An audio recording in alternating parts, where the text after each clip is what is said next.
Boromir sat slumped against the dark rock he'd been using as a pillow, watching the western horizon, twitching at any movement, any speck of black.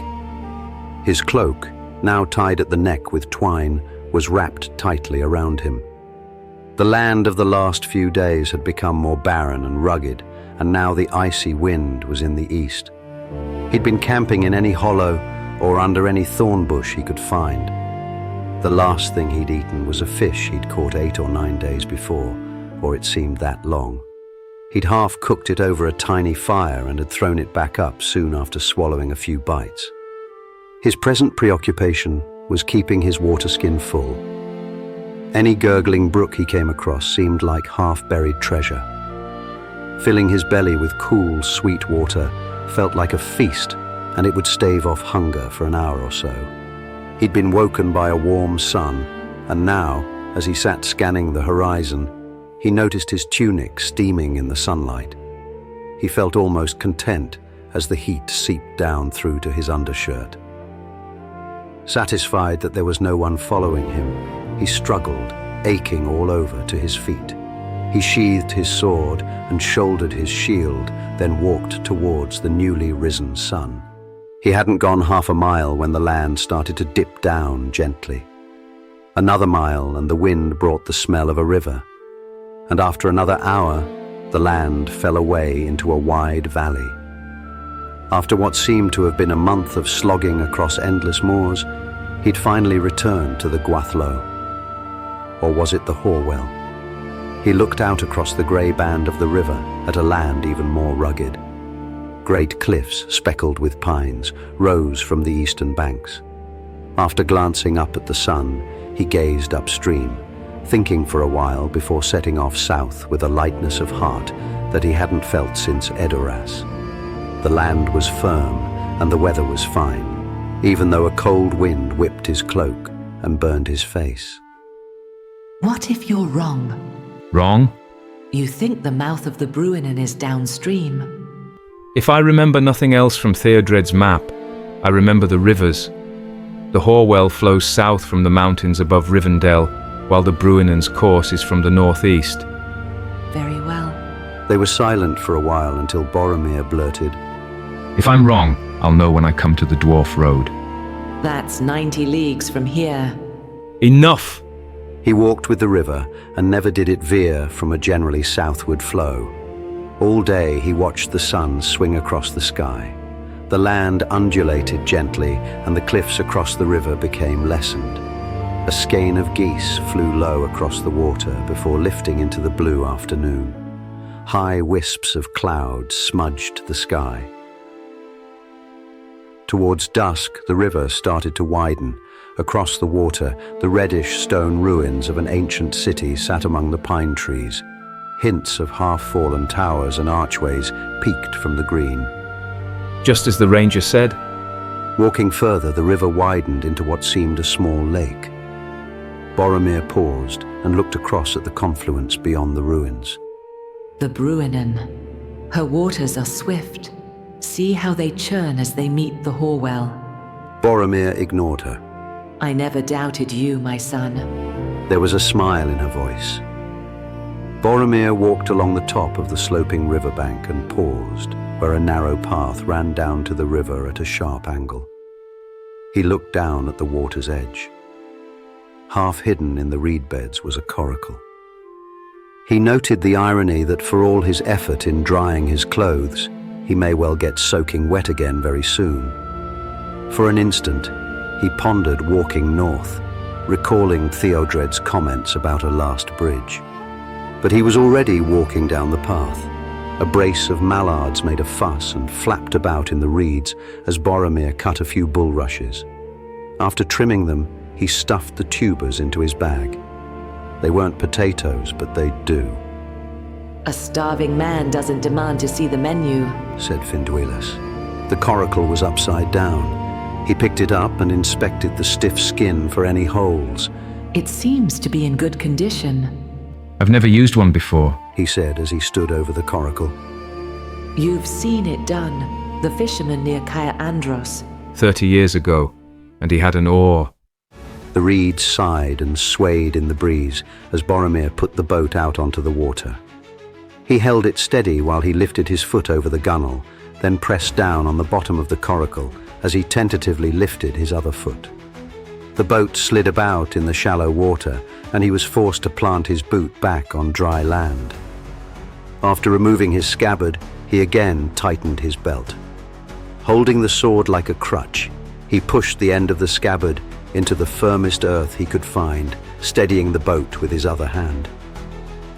Now it seemed right to step backwards into the coracle, rather than from the side.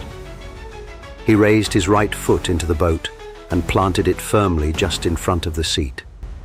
Keeping low, he dropped backwards onto the seat. He threw his arms up and out as the boat drifted out into the river, bouncing up and down like a fishing bob. There. You do remember. Boromir looked over his shoulder and saw that he was heading downstream towards the mouth of the Bruinen. He turned back and moved into the middle of the seat before spreading his feet and his weight evenly. Leaning over so that he could unstrap his shield, the gunwale of the boat dipped alarmingly towards the water. Lean forwards or backwards. The boat is much more stable. He raised the scabbard blade over the edge of the coracle. With one hand on the pommel and the other grasping the scabbard below the hilt, he started to paddle from side to side. The action seemed to do little more than cause the boat to twist to and fro. And still he was drifting downriver and towards the churning waters of the confluence. Use a figure of 8. Keep the paddle blade parallel to the boat. With his left hand he moved his sword from side to side, while his right moved the pommel back and forth. Sit back. Keep the paddle blade shallow in the water. He followed her instructions and the coracle started to move, but he did not seem to be making much headway across the stream. Paddle gently. This is a scabbard, not an oar. Paddling faster will only tire you, and you won't move any faster. He was getting closer to the confluence and its rushing, swirling waters. If the Bruinen didn't capsize the boat, it would... You don't want to end up back in Tharbad. Mother, Boromir's shield slipped from his shoulder. He lunged for it, and the coracle tottered wildly. After throwing his arms up, he grabbed the edge of the shield as it tottered on the gunwale. As he straightened and rocked back, the boat tipped and water flooded in. Boromir toppled into the river. Again, the panic took him until he opened his eyes wide and looked for daylight. He kicked his legs, grasping his sword with all of his resolve. When he breached the surface, he sucked in air and looked about for the capsized coracle. By some outrageous fortune, he was able to twist around in the water and found the boat behind him. He reached out and grabbed it. Don't try to board it. Take hold of it. Stay calm. The air inside will keep it afloat. Boromir spread his arms across the skin of the boat and looked downriver. The water was churning only yards away. Now, swim. I can't. Yes, you can. Kick your legs, like a frog. He did as his mother told him, and soon he was moving towards the far bank. He never looked back. Only the sky above the coracle was important now. And then a red stone tower peeked over the edge of the boat. Aim for the tower. His mother picks up the iron chain that lies curled at the edge of the jetty. There's a deep dunk, then she bends to pick up Faramir. The hem of her gown lifts in the breeze, revealing an iron band around her ankle. She holds him tight to her breast as she steps towards the edge of the jetty. Boromir stares in horror as his mother drops into the mighty river Anduin. Only now can he tear himself from the spot on the jetty. He runs hard towards the end. He sees his mother's hair billowing just beneath the surface as he dives in. He turns under the water and sees the swaying blur of her pale gown. Her arms are wrapped tightly around Faramir. Bubbles stream from her mouth and nose. He swims towards her as his brother claws feebly at her hands, struggling to free himself from her grip. Boromir pulls at her arm and her eyes spring open. She stares into his eyes with wild surprise, with outrage. He pulls at her wrists, but her embrace around Faramir tightens. Boromir's lungs start to tighten. He stares into his mother's eyes, pleading with her to let his brother go. Her brow becomes knotted and her fists tighten, grabbing at Faramir's tunic. Boromir's chest feels as though it's about to burst. Bubbles start to escape from his mouth and nose. He cannot take his eyes away from his mother's as he continues to pull at her fingers. She must see the pain and fear in his eyes. Finally, the rage and madness leave her eyes, and her face becomes calm, then beatific. Her grasp slackens, and her eyes become glassy. Boromir wraps his arms around his brother's chest and kicks against the water with all his strength. He pushes Faramir into the light, and they both suck air. Boromir starts to tread water as he fights to keep Faramir's head above the surface. He turns him and cups his chin with his hand, as his mother once showed him. Then he is kicking his legs like a frog, swimming back to the riverbank, pulling Faramir through the gravel and silt. They lie coughing and spluttering until Faramir starts wailing and sobbing. Sit up, Faramir. Stay still. Breathe slowly. As Boromir stands, Faramir holds out his arms. Stay there. Boromir starts to clamber up the riverbank and onto the grass. He runs back along the jetty. At the end, he slows and then stops.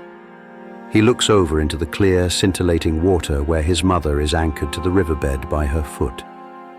She stares up at him with glassy eyes, hanging from the bottom of the great river in an upside-down world.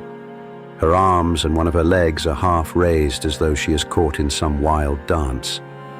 Her hair sways like seaweed,